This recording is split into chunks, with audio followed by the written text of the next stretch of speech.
সুপ্রিয় দর্শক, আপনারা দেখছেন এসপিএন বাংলা টিভি। দেখুন ও সাবস্ক্রাইব করুন এসপিএন বাংলা টিভি, দেশ ও মানুষের কথা বলে।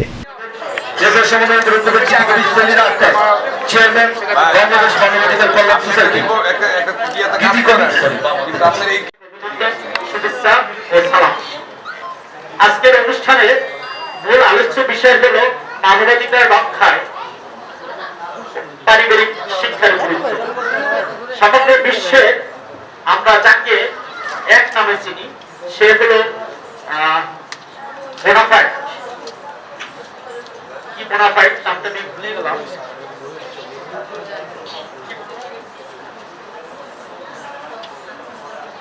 Napoleon bona fide. নেপোলিয়ন বোনাফাইড বলেছিলেন, "Give me an educated mother, I shall convince you to birth a educated society and civilized nation." অর্থাৎ তিনি বলেছিলেন, আমাকে একটা শিক্ষিত মা দাও, আমি একটি শিক্ষিত এবং সভ্য সমাজ উপহার দেব। অর্থাৎ এটা দিয়ে তিনি বুঝাতে চেয়েছিলেন যে একজন মা যদি শিক্ষিত হয় তাহলে সন্তান অবশ্যই সুশিক্ষিত হবে এবং সিভিলাইজড সন্তান জাতি একটা গঠিত হবে।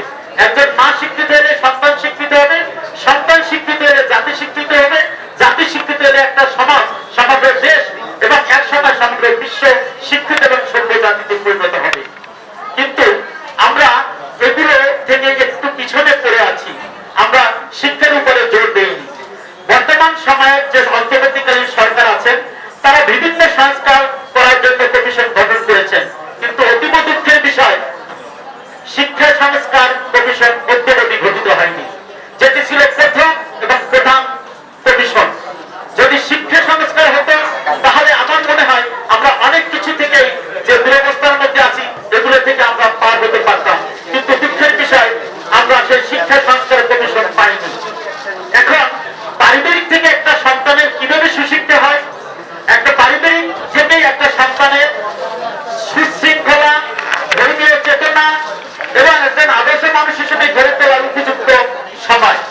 কারণ মা বাবা যদি শিক্ষিত হয়, মা বাবা যদি ধর্মীয় চেতনায় বিশ্বাসী হয়, তাহলে সন্তান অবশ্যই ধর্মীয় চেতনায় বিশ্বাসী হবে। সকালবেলা আমরা মুসলমান যারা ভোরবেলা নামাজ পড়ি, একজন মা বাবা যদি ভোরবেলা নামাজ পড়ে এবং সন্তানদেরকে ভোরবেলা নামাজ পড়াতে অভ্যস্ত করে, তাহলে তার ভিতরে ধর্মীয় চেতনা অবশ্যই সৃষ্টি হবে।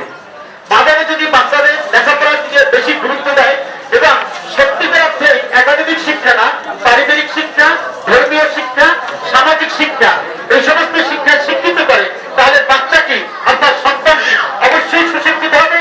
সেই সন্তান কখনো অন্যায়ের পথে যাবে না, সেই সন্তান কখনো ধর্মের বিরুদ্ধে চলবে না, সেই সন্তান কখনো হানাহানি, মারামারি, রক্তাক্তে জড়িত হবে না। কাজেই আমাদের পরিবার থেকেই একটা সন্তানের সুশিক্ষা শুরু হয়।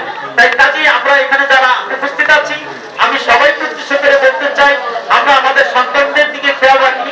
সন্তানদের হাতে মোবাইল দিয়ে তাদেরকে ঘুম পাড়ানোর চিন্তা, সন্তানদের হাতে মোবাইল দিয়ে তাদের খাওয়ানোর চিন্তা, এই সমস্ত চিন্তা থেকে আমরা দূরে সরে গিয়ে বাচ্চাদেরকে সত্যিকার অর্থে সুশিক্ষায় শিক্ষিত করি।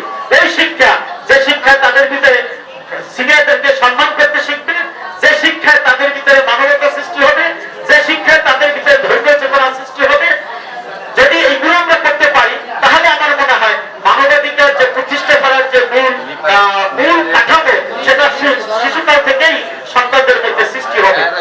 আর আমরা যদি সেই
হাততালি চাচ্ছি।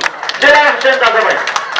অবশেষে উপস্থাপক রবিন এবং আজকের অনুষ্ঠানের আয়োজক অপু সহ সকলকে ধন্যবাদ জানিয়ে এবং আপনারা যারা সামনে আছেন আপনারা আমার কথা ধৈর্য ধরে শোনার জন্য আপনাদেরকে ধন্যবাদ দিয়ে আমি আমার বক্তব্য এখানে শেষ করছি।